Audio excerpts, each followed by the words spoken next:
Friends, welcome to AP classes. तो आज हम अपनी लॉजिकल रीजनिंग वाली सीरीज का जो चैप्टर हम कर रहे थे रैंकिंग, उसका पार्ट 2 लेके आए हैं। पहले हमने इसके पार्ट 1 में इसका जो बेसिक कंसेप्ट था वो देखा था। फिर हमने देखा था कि रैंकिंग से और किस तरह के क्वेश्चन बन सकते हैं। फिर उन क्वेश्चनों को हम कौन सी शॉर्ट ट्रिक है जो कि हमने वहाँ पे डिस्कस की थी, वहाँ पे यूज करके देखी थी कि उस ट्रिक को यूज करके हम कैसे क्वेश्चनों को बहुत ही जल्दी कर सकते हैं। ठीक है, और उस वीडियो को आपने इतना सारा लाइक किया, इतना ज़्यादा पसंद किया, उसके लिए मेरी तरफ से बहुत बड़ा थैंक यू। तो आज हम अपने इस सेकंड पार्ट में कुछ और नए कंसेप्ट सीखेंगे और ये देखेंगे कि भाई रैंकिंग से और किस तरह के क्वेश्चन बन सकते हैं। तो चलिए स्टार्ट करते हैं रैंकिंग का पार्ट 2। तो जैसा कि मैंने आपको कहा कि हमने इसका बेसिक कंसेप्ट ऑलरेडी डिस्कस कर चुके हैं, तो जो लोग इस वीडियो को पहली बार देख रहे हैं तो उनसे मेरी रिक्वेस्ट रहेगी कि वो इसका जो फर्स्ट पार्ट है उसको जरूर जाके देखें। देखिए कि उसका बेसिक कंसेप्ट क्या था, कौन सी शॉर्ट ट्रिक थी जो हमने वहाँ पे डिस्कस की थी, क्योंकि अगर वो नहीं समझ आएंगी तो इस वाले में आपको थोड़ा समझने में थोड़ी सी दिक्कत आ सकती है। ठीक है, और जो लोग ऑलरेडी इस वीडियो को देख चुके हैं तो उनके लिए थोड़ा क्विक सा रिवीजन कर रहे हैं हम कि वहाँ पे हमने बताया था कि रैंकिंग क्या होती है। रैंकिंग जो होती है हमने बताया था कि पोजीशन होती है किसी भी पर्सन की, कि किस टोटल नंबर ऑफ पर्सन में से उसकी जो पोजीशन होगी उसी को हम क्या बोल देते हैं, रैंक बोल देते हैं। और रैंक पता करने के लिए हमने एक फॉर्मूला यूज किया था कि T = L+R-1। ठीक है, ये हमने फॉर्मूला यूज किया था जहां पे हमने कहा था कि जो T है वो आपका क्या रहेगा, total number of person. L क्या कहा था हमने कि वन साइड से रैंक रहेगी, वो कहीं से भी हो सकती है, टॉप या बॉटम से, राइट या लेफ्ट से। सिमिलरली R की रहेगी आपकी अदर रैंक रहेगी जो भी आपको दे रखी होगी, चाहे वो टॉप बॉटम लेफ्ट राइट कहीं से भी हो सकती है। और -1 हम क्यों करते थे यूज, इसलिए करते थे क्योंकि हमने एक ही पर्सन को 2 बार काउंट करते थे। कब, जब हम ये वाली रैंक में काउंट कर रहे हैं और जब ये वाली रैंक को काउंट कर रहे हैं। ठीक है, दोनों ही रैंक में हम एक ही पर्सन को 2 बार काउंट कर लेते हैं, तो इसलिए हम इसको क्या करते थे, -1 करते थे।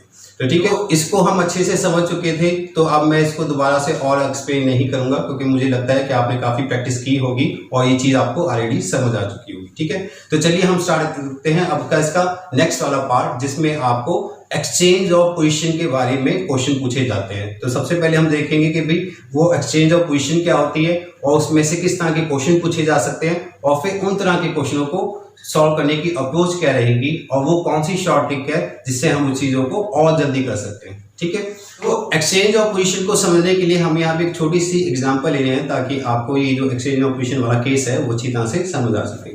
मान लीजिए मैं ये कहता हूं कि एक कोई रो है जिसमें 2 पर्सन बैठे हुए हैं, ए और बी, और हम यहाँ पे ऐसे कह रहे हैं कि जो ए है उसकी लेफ्ट साइड से कितनी रैंक बन रही है। हम कहते हैं कि सपोज कीजिए 12, कि जो ए है उसकी लेफ्ट साइड से कितनी रैंक है, 12।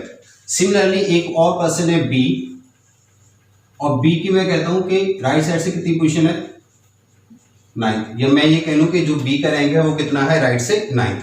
अब हुआ क्या कि ए और बी ने एक दूसरे के साथ अपनी अपनी पोजीशन क्या कर ली, एक्सचेंज कर ली। मतलब कि जो ए है वो उठ के कहां पे आ गया, बी की जगह पर, और जो बी है वो उठ के आ गया कहां पे, ए की जगह पर। ठीक है, कि दोनों ने अपनी अपनी पोजीशन क्या कर ली, इंटरचेंज कर ली, या कहते हैं एक्सचेंज कर ली। अब दोनों ने जब अपनी अपनी पोजीशन एक्सचेंज कर ली है तो उसकी वजह से क्या हुआ कि जो ए है जिसका रैंक पहले लेफ्ट से कितना था, 12, अब उसका लेफ्ट से कितना रैंक हो गया, हम कहते हैं कि भाई 70। हमने क्या कहा कि जब ए ने बी के साथ अपनी पोजीशन एक्सचेंज की तो जो उसका रैंक पहले कितना था, 12 था, अब उसका रैंक वही कितना हो गया, 17 हो गया। तो इस तरह का आपको क्या दे देगा, क्वेश्चन में सिनेरियो दे देगा। अब उस सिनेरियो के बेसिस पे आपको क्वेश्चन क्या दे देगा, सबसे पहला क्वेश्चन ये दे देगा कि फाइंड द टोटल स्टूडेंट, कि आपको ये पूछ लेगा कि बताइए इस रो में कितने टोटल लोग हैं। दूसरा क्या पूछ सकता है ऑप्शन, कि find new position of B, क्या आपसे ये पूछ लेगा कि बताइए कि जब दोनों ने एक्सचेंज की है तो जैसे ए की पोजीशन लेफ्ट से कितनी होगी, 17, वैसे ही जब बी उठ के ए की जगह पे आएगा तो बी की नई पोजीशन क्या होगी। और तीसरा क्वेश्चन आपसे ये पूछ सकता है, find number of person between A and B. ठीक, तो जब भी आपको एक्सचेंज या इंटरचेंज वाला केस देगा तो उसमें आपको इन तीनों में से कोई एक चीज पूछ सकता है। या तो आपको ये पूछ सकता है कि फाइंड द टोटल स्टूडेंट, के आपको ये बताने हो कि टोटल लोग कितने हैं, या फिर पूछेगा कि find the new position of B, मतलब कि एक पर्सन की आपको ऑलरेडी मेंशन कर रखी होगी कि इंटरचेंज के बाद उसकी पोजीशन ये होगी है, आपको दूसरे पर्सन की बतानी होगी। और तीसरा क्वेश्चन हो सकता है कि find the number of person between A and B, कि जो भी आपको स्टेट में दे रखी होगी उसके बेसिस पे आपको ये बताना होगा कि जो ए और बी या पी और क्यू या जो भी लोग दे रखे हैं दो लोग, उनके बीच में नंबर ऑफ पर्सन कितने बैठे हुए हैं। तो इन तीन तरह के क्वेश्चन आपको पूछे जाते हैं जब भी आपको इंटरचेंजिंग का केस दिया जाता है। तो चलिए पहले ये समझ लेते हैं कि जब इस तरह का केस पूछा जाएगा तो उसको सॉल्व करने का बेसिक अप्रोच क्या रहेगी, और फिर उसके बाद हम देखेंगे कौन सी शॉर्टिंग है जिससे हम इसको और जल्दी कर सकते हैं। ठीक है, जब भी आपको एक पर्सन की दो रैंक पता हो तो वहां से आप टोटल नंबर ऑफ पर्सन निकाल सकते हैं। ठीक है, अगर मान लीजिए उसको बिना यूज किए मुझे करना हो तो कैसे करूंगा। पहले आप ये चीज देखिए कि अगर ए का लेफ्ट से 12th रैंक है तो यानी कि उससे पहले कितने लोग बैठे हुए हैं, 11। और अगर मैं कहता हूं कि बी का राइट से कितना रैंक है, 9th, तो यानी कि बी से पहले कितने लोग बैठे हुए हैं, 8। ये क्लियर हुई। अब हम कह रहे कि जब दोनों ने अपनी अपनी पोजीशन इंटरचेंज की तो जो ए का रैंक पहले 12 था वो अब कितना हो गया, 17। और ये भी कहां से है, ये भी तो कहां से, लेफ्ट से है, तो मतलब कि हम ये कह सकते हैं कि भाई ए से पहले कितने लोग बैठे हुए हैं, 16। अब ये चीज समझने वाली है कि ये ए आया कहां पे है, ये ए आया तो कहां पे है, बी वाली जगह बी तो आया है। तो हमें पता है कि बी से पहले कितने लोग बैठे हुए हैं, 8। तो जब ए उठ के बी की जगह पे आया होगा तो ये 8 लोग तो अभी भी बैठे होंगे, ये तो नहीं चेंज हुए, ये तो अभी भी उसी पोजीशन पे बैठे हुए हैं। तो यानी हम कहेंगे कि जब हमारा ए उठकर बी की जगह पे आया तब उसका रैंक कितना बन रहा है, 16 बन रहा है। या आप एक इसको ऐसे भी कर सकते हो कि ए से पहले कितने लोग बैठे हुए हैं लेफ्ट साइड में, 16, और ए के बाद कितने बैठे हुए हैं, 8। तो हम कहेंगे कि 16 और 8 ये कितने हो जाएंगे, 24। तो हम कहेंगे कि ए के लेफ्ट और राइट में कितने लोग बैठे हुए हैं, 24, और एक वो खुद है, तो इस हिसाब से हम कह देंगे कि टोटल नंबर ऑफ पर्सन कितने हो जाएंगे, 25। ठीक है, कैसे दोबारा समझो। हमने कहा कि जब ए उठ के बी की जगह पे आया था तो ए का रैंक कितना हो गया था, 17 हो गया था, पर वो आया किसकी जगह पे था, बी की जगह पर। जो बी का रैंक था राइट से वो कितना था, 9। तो यानी कि बी से पहले कितने लोग बैठे हुए थे, 8। तो अगर हम ये कह रहे हैं कि ए का लेफ्ट से 17 रैंक है तो यानी कि उससे पहले कितने लोग बैठे हुए हैं, 16, और उसके इस तरफ यानी कि राइट साइड में कितने लोग बैठे होंगे, 8, क्योंकि ये तो चेंज नहीं हुए। तो हम कहेंगे कि ए के लेफ्ट साइड में कितने लोग बैठे हैं, 16, और ए के राइट साइड में कितने लोग बैठे हैं, 8। तो 16 और 8 कितने हो गए, 24, और एक खुद एक हो गया पर्सन तो उसमें एक ऐड कर दिया तो कितने आ गए, 25। और ये जो 25 होंगे ये क्या होंगे, हमारे टोटल पर्सन। ठीक है, अब ये तो रहा एक बेसिक अप्रोच इस तरह के क्वेश्चन को करने का।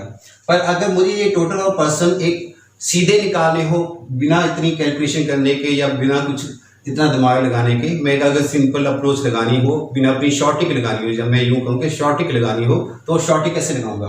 अब आपको जैसे याद हो हमने लास्ट वीडियो में डिस्कस किया था कि अगर आपको एक पोजीशन की 2 रैंक पता हो तो वहां से आप टोटल नंबर ऑफ पर्सन निकाल सकते हो।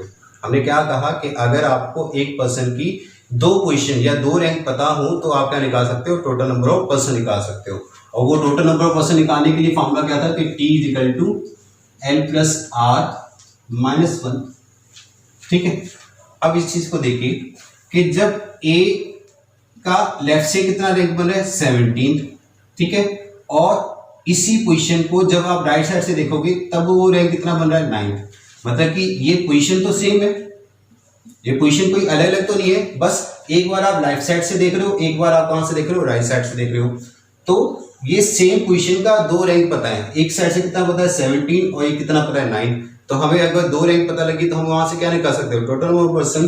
तो एक जगह पे हम लिखेंगे 17 और एक जगह पे कितना लिखेंगे हम, 9, और माइनस कितना कर देंगे।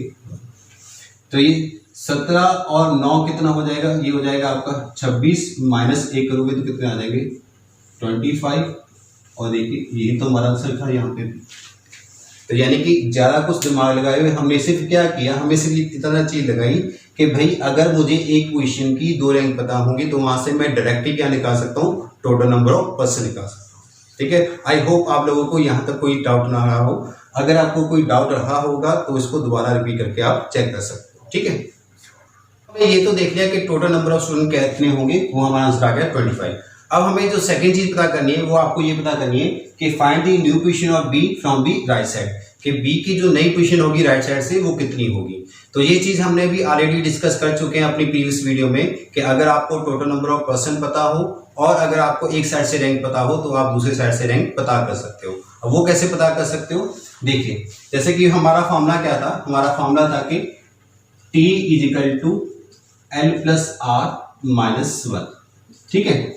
अब हमें क्या पता था कि अगर इन तीन में से दो वेरिएबल की वैल्यू पता हो तो आप तीसरी की आप आंसर निकाल सकते हो। तो यहाँ पे आपको क्या निकालनी है, new position of B from B right side. तो यानी कि बी की नई पोजीशन पता करनी हो कहां से, राइट साइड से। अब यहाँ पे देखिए बी की नई पोजीशन कहां पे होगी, बी उठ के तो कहां पे आ गया, इस वाली जगह पर, और इस वाली जो पोजीशन है उसका लेफ्ट साइड से कितना रैंक है, 12। तो यानी कि ये जो रैंक है ये अब किसकी हो जाएगी, बी की हो जाएगी, पर कहां से, ये तो होगी लेफ्ट साइड से, ठीक है। ये तो चेंज नहीं होने वाली लेफ्ट साइड से, वो तो कितनी रहेगी, वो तो 12 की रहेगी, पर मुझे बी की लेफ्ट साइड से नहीं, मुझे बी की राइट साइड से पता करनी है। तो देखो आपको टोटल नंबर ऑफ पर्सन भी पता है और आपको बी की एक रैंक भी पता है, कहां से, लेफ्ट साइड से, पर आपको कहां से पता करनी है, राइट साइड से। तो इन्हीं दो वैल्यू को हम कहां करेंगे, अपने फॉर्मूले में। तो देखिए टोटल नंबर ऑफ पर्सन कितने हैं यहाँ पर 25 और लेफ्ट साइड से उसकी रैंक कितनी है 12, और मुझे पता करनी है कहां से, राइट साइड से, तो -1। तो यहां से करेंगे 12 में से कितना हो जाएगा 11, और इस 25 में से जब हम 11 माइनस करेंगे तो कितना आ जाएगा 40। तो हम कहेंगे कि जो बी की नई पोजीशन होगी राइट साइड से वो कितनी होगी 40।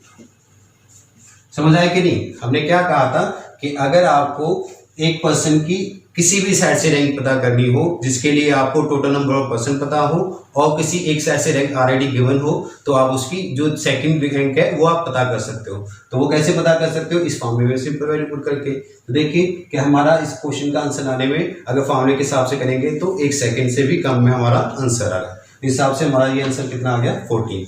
अगर किसी को ये चीज ना समझ आई हो तो वो दोबारा भी करके देख सकता है, ठीक है। तो अब हमने ये भी पता कर लिया कि जो बी की राइट साइड से नई पोजीशन होगी वो कितनी होगी, वो हमारी कितनी आ गई 14। अब हमारा सिर्फ एक थर्ड पार्ट बचा है कि find the number of person between A and B, कि आपको सिर्फ ये पता करना है कि ए और बी के बीच में कितने नंबर ऑफ पर्सन होंगे। तो देखिए वो आप सिंपली ऑब्जर्व करके भी देख सकते हो कि आपको यहां से पता लग रहा है कि जब ए की इस पोजीशन पे था तब उसकी लेफ्ट साइड से कितनी थी 12। जब ए बी वाली पोजीशन पे चला गया तब उसकी रैंक कितनी होगी लेफ्ट साइड से 17। तो यानी कि यहां से और यहां पहुंचने पर, या ये कह लें कि ये यही चीज है जो उसने यहाँ पे बताई हुई है कि यहाँ पे 12 था, यहाँ पे 17 था, तो इनके बीच में कितने लोग होंगे। तो आप उसको देखिए कि 12 और +4, 12 में अगर 4 ऐड करेंगे तो मतलब कि कितना आ गया 16, और इसके लिए यहाँ पे तभी तो आएगा हम 17। ये चीज समझ आई कि नहीं। यहाँ हम कह रहे हैं कि यहाँ पे 12 है और यहाँ पे आके 17 है, तो यानी कि इन दोनों के बीच में कितने लोग बैठे होंगे, हम कहेंगे 4 लोग ही तो बैठे होंगे, क्योंकि 12 और 4 16, तभी तो जब इस वाली क्वेश्चन पे आएगा तब कितना होगा उसका 17 होगा, ठीक है। अगर आपको ये चीज नहीं समझ आती है तो आप एक और चीज कर सकते हो कि इन दोनों में से जो बड़ी रैंक होगी 17 में से क्या माइनस करोगे, जितनी भी ये वाली रैंक होगी उसमें से एक एक्स्ट्रा माइनस कर दोगे। अगर आपको बिल्कुल शॉर्ट तरीके से करना है, बेसिक कंसेप्ट से नहीं जाना है, तो आपको क्या करना है, जो भी बड़ी रैंक होगी सेम पर्सन की, ठीक है, और सेम साइड से, चाहे वो लेफ्ट साइड से हो चाहे राइट साइड से हो, और आपको ये पता करना हो कि दोनों के बीच में कितने नंबर ऑफ पर्सन होंगे, तो जो भी बड़ी रैंक होगी उसमें से जो छोटी रैंक होगी उसको एक बढ़ाकर आप क्या कर दोगे, माइनस कर दोगे। तो 17 में 12 की जगह हम कितना माइनस कर देंगे 13, तो कितना आ गया 4। तो हम कहेंगे कि भाई इन दोनों के बीच में कितनी रैंक का फर्क होगा या कितने नंबर ऑफ पर्सन होंगे, तो हम कहेंगे तो कितना होगा। सिमिलरली यही कंसेप्ट हम अपनी बी वाली पे भी लगा के देख रहे थे कि बी पे भी लगता है कि नहीं। अब यहाँ पे देखो बी का हमने कितना रैंक था बताया था राइट साइड से 9, और हमने नया रैंक कितना निकाला 14, ठीक है। तो भाई नंबर ऑफ पर्सन तो सेम रहने चाहिए, वो तो नहीं अलग अलग होने चाहिए। तो देखो वही कंसेप्ट लगाते हैं कि 14 में से कितना माइनस कर दे। मैंने क्या कहा था, जो भी आपका छोटा रैंक होगा उसको एक बढ़ाकर माइनस करना है। तो यहाँ पे 9 था, तो 9 में को एक बढ़ा दोगे तो कितना हो जाएगा 10, तो डिफरेंस कितने का आया 4। तो यहाँ भी तो कितना आया था 4। तो हम कहेंगे कि ए और बी इन दोनों के बीच में नंबर ऑफ पर्सन कितने होंगे 4।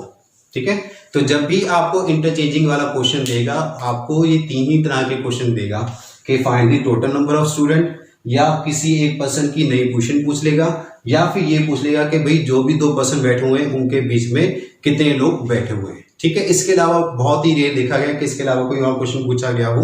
अगर कोई पूछा गया हो तो हम उसको भी देख लेंगे, पर मेनली जो क्वेश्चन पूछे जाते हैं एक्सचेंज ऑफ पोजीशन से या इंटरचेंजिंग ऑफ पोजीशन से, वो यही 3 बनते हैं। ठीक है, ये हमारा इंटरचेंजिंग वाले का क्या था, पूरा कंसेप्ट था विद शॉर्ट ट्रिक।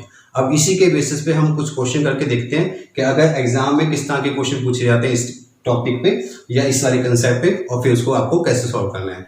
पर अगर यहां तक किसी को कोई डाउट आ रहा हो तो उसको आगे बढ़ने की कोई जरूरत नहीं है, वो दोबारा इसी मेथड को रिपीट करके देखे। जब तक आपको ये कंसेप्ट अच्छे से समझ ना आए तो क्वेश्चन को प्रैक्टिस करिए मत। ठीक है, पहले इसको अच्छे से समझ लीजिए, फिर उसी के बाद क्वेश्चन लगाने की कोशिश कीजिएगा। ठीक है, चलिए, तो जो कंसेप्ट हमने अभी सीखा उसी के बेस पे हमने यहाँ पे क्वेश्चन लिया है। तो आपका वही प्रोसेस रहेगा कि आपको स्टेटमेंट को बहुत अच्छे से पढ़ना है और फिर उसी के बेसिस पे देखना है कि भाई क्या क्वेश्चन पूछ रखा है और उसको क्या सॉल्व करना है। ठीक है, तो जैसे कि यहाँ पे हमने जो क्वेश्चन लिया उसमें कह रहा है आपको कि in a row of girls Kavita is 5th from the left and Preeti is 6th from the right. मतलब कि कह रहा है कि लड़कियों की कोई कतार है जिसमें जो कविता है उसका लेफ्ट साइड से कितना रैंक है 5th, और जो प्रीति है उसका राइट साइड से कितना रैंक है 6th।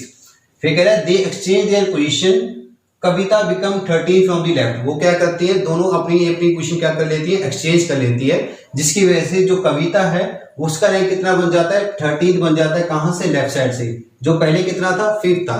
तो आपसे क्या पूछा जा रहा है कि find the total student in this row. तो आपको ये बताना है कि उस रो में या उस कतार में टोटल नंबर ऑफ स्टूडेंट या टोटल नंबर ऑफ गर्ल्स भी कह सकते हैं कि टोटल गर्ल्स कितनी है, ये आपको फाइंड आउट करनी है। तो देखिए कैसे रहेगा क्वेश्चन का बेसिक थोड़ा सा इस तरह से है कि आपको कहना है कि भाई जो कविता है, कविता का रैंक कितना है 5th है, और जो प्रीति है उसका कितना रैंक है, प्रीति का रैंक है हम कहते हैं 6th है। ठीक है, कि कविता का लेफ्ट साइड से कितना रैंक है 5th है, प्रीति का कितना है राइट साइड से 6th है। दोनों ने अपनी अपनी पोजीशन क्या कर ली, एक्सचेंज कर ली। मतलब कि जो कविता है वो उठ के कहां पे आ गई, प्रीति की जगह पर, और जो प्रीति है वो उठ के कहां पे आ गई, कविता की जगह पर। और इस तरह करने की वजह से जो कविता का रैंक कितना बन गया, जो पहले 5th था अभी वही कविता का रैंक कितना बन गया 13th बन गया। तो आपको ये पता करना है कि बताइए इस रो में टोटल नंबर ऑफ स्टूडेंट कितने हैं। तो जैसा कि हमने बताया था कि अगर आपको एक पोजीशन की 2 रैंक पता हो तो वहां से आप क्या पता कर सकते हो, टोटल नंबर ऑफ पर्सन निकाल सकते हो। तो जैसे कि आपको पता है कि जो ये वाली पोजीशन है, इस वाली पोजीशन का आपको 2 रैंक पता है, एक तो राइट साइड से पता है जो कितना है 6th, और दूसरा कितना पता है 13। मतलब कि सेम इस पोजीशन का 2 साइड से रैंक पता है, एक तो राइट साइड से पता है और एक लेफ्ट साइड से पता है। तो यानी कि मुझे 2 रैंक पता लगे एक ही पोजीशन की, तो मैं टोटल नंबर ऑफ पर्सन निकाल सकता हूं अपनी शॉर्ट ट्रिक के साथ। तो T = L + R - 1 वाले में जब हम वैल्यू पुट करेंगे कि भाई एक साइड से कितनी है 6th है और एक साइड से कितनी है 13 है और -1, तो 13 6 19 -1 है तो कितना आया 18। तो हम कहेंगे कि भाई जो टोटल नंबर ऑफ स्टूडेंट, या हम ये कहें कि टोटल नंबर ऑफ गर्ल्स कितनी होंगी, तो हमारा आंसर क्या होगा 18। हमारा वही कंसेप्ट चला आ रहा है कि हमने क्या करें, हम बस अपनी स्टेटमेंट को पढ़ रहे हैं और अपनी शॉर्ट ट्रिक को अप्लाई कर रहे हैं। तो इस तरह से आप इस तरह के क्वेश्चनों को बहुत ही जल्दी सॉल्व कर सकते हैं। ठीक है, तो यहाँ पे फिर हमने एक और क्वेश्चन लिया है। अब इस क्वेश्चन में क्या कह रहा है कि Deepak position from left in a row of student is 10th and Jagdish position is 20th from the right.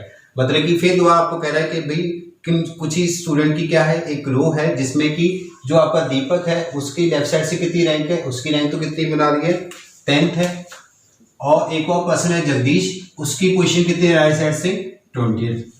फिर कह रहा है कि बोथ इंटरचेंज देयर पोजीशन, के दोनों अपनी अपनी पोजीशन क्या कर लेते हैं, इंटरचेंज कर लेते हैं, and Jagdish become 23rd from right. कह रहा है जिसकी वजह से जगदीश का रैंक कितना बन जाता है 23rd बन जाता है, कहां से, राइट साइड से। तो आपसे क्या पूछा जा रहा है, find the new position of Deepak from the left. तो आपको ये बताना है कि जब दोनों अपनी अपनी पोजीशन इंटरचेंज कर लेंगे तो वो करने के बाद जो दीपक की नई पोजीशन होगी लेफ्ट साइड से वो क्या होगी।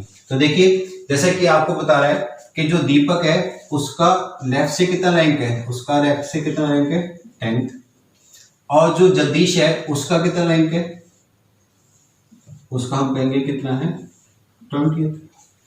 यही तो कह रहे हैं कि दीपक का लेफ्ट साइड से कितना है 10th और जगदीश का कितना है 20th। अब दोनों ने अपनी अपनी पोजीशन क्या करी, इंटरचेंज की। तो इंटरचेंज करने की वजह से क्या हो गया कि जगदीश का रैंक जो पहले 20th था वो अब कितना बन गया, इस पोजीशन पे आने के बाद वो बन गया उसका 23rd। पर आपको ये बताना है कि जब दीपक इस वाली पोजीशन पे जाएगा तो दीपक का नया रैंक क्या होगा। तो देखिए वो हम कैसे पता कर सकते हैं कि अगर हमें जैसे इस वाली पोजीशन की एक रैंक तो पता है, अगर हम टोटल नंबर ऑफ पर्सन निकाल लें तो वहां से हम फॉर्मूले में वैल्यू पुट कर सकते हैं, और फिर हम आपको कि जो भी पता करना होगा, जैसे आपको लेफ्ट साइड से रैंक पता करनी है वो हमारी इजीली आ सकती है। तो सबसे पहले तो हम ये पता कर सकते हैं कि इस रो में टोटल नंबर ऑफ पर्सन कितने हैं। तो वो कैसे पता करोगे, जैसा कि हमें पता है कि अगर आपको एक पोजीशन की 2 रैंक पता हो तो वहां से आप टोटल नंबर ऑफ पर्सन निकाल सकते हो। देखिए इस वाली पोजीशन की लेफ्ट साइड से कितनी रैंक है 10th, और इसी वाली पोजीशन की राइट साइड से कितनी रैंक है 23rd। तो फॉर्मूला लगाओगे जब t = L + R-1, तो एक जगह कितना रखोगे 23, एक जगह लिखोगे 10 और -1। 23 और 10 कितने हो गए 33, और -1 कितना आ जाएगा 32। तो हम ये कहेंगे कि भाई इस रो में जो टोटल नंबर ऑफ पर्सन है वो कितने हैं 32 है। पर आपको ये नहीं पता करना, आपको ये पता करना है कि दीपक की नई रैंक क्या होगी। तो हमें पता है कि दीपक उठ के कहाँ पे आएगा, वो तो जगदीश वाली जगह पे आएगा, और जगदीश वाली जगह का राइट साइड से कितना रैंक है 20th है। तो यानी कि इस पोजीशन का मुझे राइट साइड से पता है, मुझे कहां से पता करना है, लेफ्ट साइड से पता करना है। बस फॉर्मूला लगाइए कि t = L + R-1। Total number of person हमारे कितने 32, एक साइड से हमें पता करनी है, दूसरी साइड की आपको ऑलरेडी गिवन है -1। तो 20 - 1 कितना हो गया 19, और इस 32 में से जब 19 माइनस करोगे तो कितना आ जाएगा, ये आ जाएगा 30।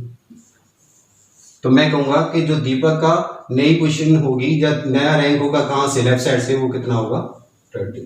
यही आपका क्या होगा आंसर।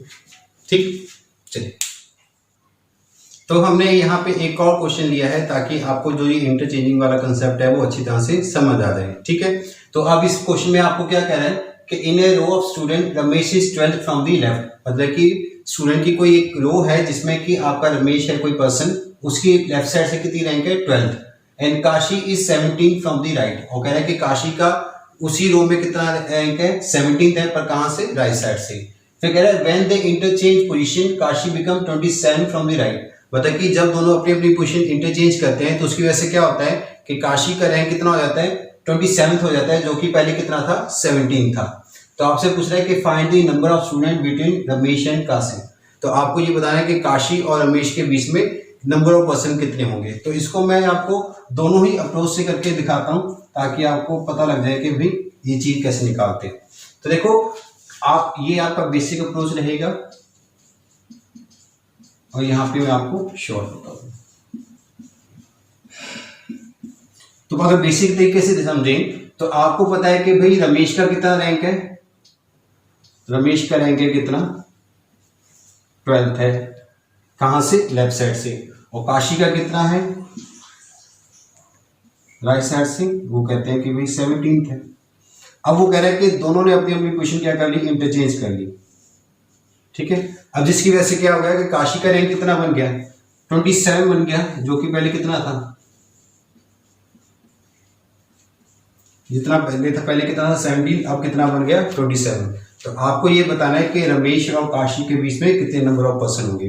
तो आप देखिए कि जब काशी का यहाँ पे था तब कितना था 17, और जब इस वाली पोजीशन पे यानी कि रमेश वाली पोजीशन में पहुंचा तब उसका राइट साइड से कितना मिल गया 27। तो यानी कि वो कितने लोगों को क्रॉस करके आया होगा। अब यहाँ पे अगर मैं 10 जोड़ दूं तो 10 के हिसाब से तो मतलब कि यहीं पे 27 हो जाएगा, पर 27 तो क्या रहा है, उन 10 लोगों के बाद आ रहा है, मतलब कि हम कहेंगे कि इसके बीच में और इसके बीच में कितने लोग होंगे 9, क्योंकि 17 और 9 कितने होंगे 26। तभी तो उसके बाद जब वो एक स्टेप आगे जाएगा तभी तो उसका कितना बनेगा 27। तो हम ये कहेंगे कि भाई काशी और जो रमेश इन दोनों के बीच में जो नंबर ऑफ पर्सन थे वो कितने थे 9 थे। ठीक है, ये तो हुई एक बेसिक अप्रोच इस तरह के क्वेश्चन करने की। शॉर्ट मैंने आपको क्या बताया था कि जब आपको ये पता करना हो कि नंबर ऑफ पर्सन कितने हैं दोनों के बीच में, तो आपको क्या करना है, किसी सेम पर्सन की सेम साइड से रैंक देखनी है। जैसे मुझे काशी की पता है, राइट साइड से एक बार कितनी है 17 है और एक बार कितनी है 27 है। तो मैंने क्या कहा था, जो बड़ी रैंक होगी उसमें से जो छोटी रैंक को एक स्टेप बढ़ा के, मतलब कि एक बढ़ा के लिखेंगे और उसको क्या कर देंगे माइनस। तो 17 में एक प्लस करोगे तो कितना हो जाएगा 18, तो 27 माइनस 8 कितना हो जाएगा 9। तो हम यही तो पूछा था, यहाँ पे कितना था 9, तो हम कहेंगे आंसर, हमारा आंसर कितना होगा। तो यानी कि हम ये कहेंगे कि काशी और रमेश के बीच में नंबर ऑफ पर्सन कितने होंगे 9। तो आपको हमेशा यही करना है जब भी आपको इस तरह का क्वेश्चन आ रखा हो कि आपको किसी सेम पर्सन की सेम साइड से रैंक देखनी है, जो भी दे रखी होगी, वो किसी की भी दे रखी होती है, चाहे इस बार काशी की दे रखी है, अगली बार में शायद रमेश की दे रखी हो। पर आपको बस यही ध्यान रखना है कि जब आपको नंबर ऑफ पर्सन निकालना है दोनों के बीच में, तो क्या करना है, किसी सेम पर्सन की सेम साइड से दो रैंक को चेक करना है और क्या करना है, जो बड़ी रैंक होगी उसकी, उसमें से छोटी रैंक को एक बढ़ाकर क्या कर देना है, माइनस कर देना है। वो क्या आ जाएगा, नंबर ऑफ पर्सन आ जाएगा, जो कि क्या हो जाएंगे, दोनों के बीच में होंगे। तो जैसा कि मैं कह रहा था कि इंटरचेंजिंग के बेस पे 3 टाइप के क्वेश्चन पूछे जाते हैं। एक में पूछा जाता है टोटल नंबर ऑफ स्टूडेंट, एक में पूछा जाता है new question of second person, पहले पर्सन की आपको ऑलरेडी गिवन होती है, और तीसरा होता है number of person between these 2 person. ठीक है, वो जो भी दे रखे होंगे उनके बीच में नंबर ऑफ पर्सन बता रखे होंगे। ठीक है, तो ये 3 टाइप थी जो आपको इंटरचेंजिंग के बेसिस पे पूछ सकता है। ठीक है, तो यहाँ पे हमारा रैंकिंग वाला चैप्टर खत्म होता है। अब यहाँ पे हम यहाँ तक हमने क्या कर रखे हैं, हमने जितना भी बेसिक कंसेप्ट था वो अच्छे से समझ लिया, उसके वैरायटी ऑफ क्वेश्चन जो थे वो देख लिए, उसमें जो शॉर्ट ट्रिक यूज करनी थी वो भी हमने अच्छे से कर ली, और जितने भी वैरायटी ऑफ क्वेश्चन बन सकते थे हमने भी उसको 1 बाय 1 करके सभी को डिस्कस कर लिया। कुछ इसमें किया है, कुछ इससे जो पहली वीडियो बनी थी उसमें डिस्कस कर लिया है। ठीक है, तो ज्यादातर जितने भी एग्जाम हैं उनमें से जितने भी क्वेश्चन पूछे जा सकते हैं वो मैंने सारे डिस्कस कर चुके हैं। ठीक है, अगर मान लीजिए किसी को कोई इंडिविजुअली डाउट आ रहे हैं तो वो कमेंट सेक्शन में जाके उस क्वेश्चन को पूछ सकता है, मैं आपको जरूर उसका आंसर बताऊंगा। थोड़ा सा आगे पीछे आंसर में बताने में टाइम लग सकता है, पर मैं आपको आंसर जरूर बताऊंगा। ठीक है, बाकी आपको अगर ये वीडियो पसंद आई हो तो प्लीज वीडियो को लाइक कीजिए, शेयर कीजिए, अपने ज्यादा से ज्यादा दोस्तों को बताइए कि इस तरह का एक चैनल है जहाँ पे इस तरह से पढ़ाया जा रहा है। ठीक है, और बाकी हम मिलेंगे अब आपको नेक्स्ट वीडियो में किसी एक नए चैप्टर के साथ। तब तक अपना ख्याल रखिए, क्वेश्चनों की प्रैक्टिस कीजिए और अपने आप को सेफ रखिए।